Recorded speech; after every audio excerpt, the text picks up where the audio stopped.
बघा, या निवडणुकीमध्ये ज्या प्रकारचे इलेक्शनचे रिझल्ट्स आलेले आहे ते बघता आपल्याला कळेल की म्हणजे खूप सारे असे कॉन्स्टिट्युएन्सीज आहेत ज्याचा निकाल जे आलेला आहे ते खूप संशयास्पद आहे.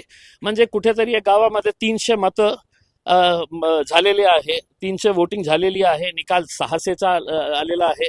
एक कॅन्डिडेट आहे तो म्हणतो कमीत कमी माझ्या परिवारातले 4 मतं तर काउंट करा, माझ्या बायकोचा, माझ्या आईचा, माझ्या मुलगाचा, माझा स्वतःचा, ते मतं आम्ही 4 लोकांचाच बोलतो.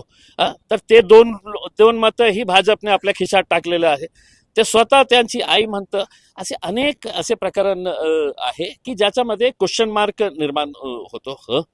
तर लोकांना नाही पाहिजे ना, मग कोर्टानेही सांगा ना, कोर्टाचाही काय इंटरेस्ट आहे की नाही. मोदी साहेब म्हणत आहे की ईव्हीएम मशीन, तर नाही, ईव्हीएम मशीनवरच होणार.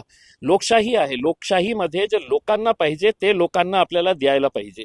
मवियाने जर का लढा उभारला तर तुम्ही सहभागी होणार? 100% आम्ही, कारण त्याचा शिकार आम्ही पण झालेलो आहे साहेब.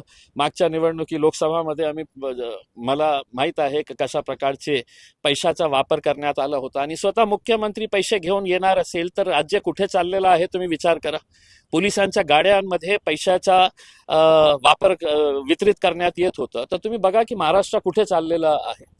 आणि स्पष्टपणे बोलताना मुख्यमंत्र्याला मी चॅलेंज करतो ना की तुम्ही हे मला सिद्ध करून दाखवा की तुम्ही पैसे आपल्या हेलिकॉप्टरमध्ये नाही आणले होते करके.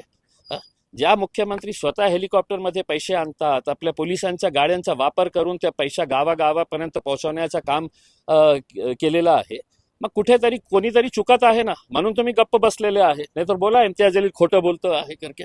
मग काढा ते सगळं CCTV फुटेज जे हेलिकॉप्टरमध्ये आपण आले होते, वालूच्या कोणत्या हॉटेलमध्ये आपण बसले होते, 3 दिवस कशा प्रकारचे तिथे किती लोक यायचे, ते सगळे CCTV फुटेज काढून बघा ना तुम्ही.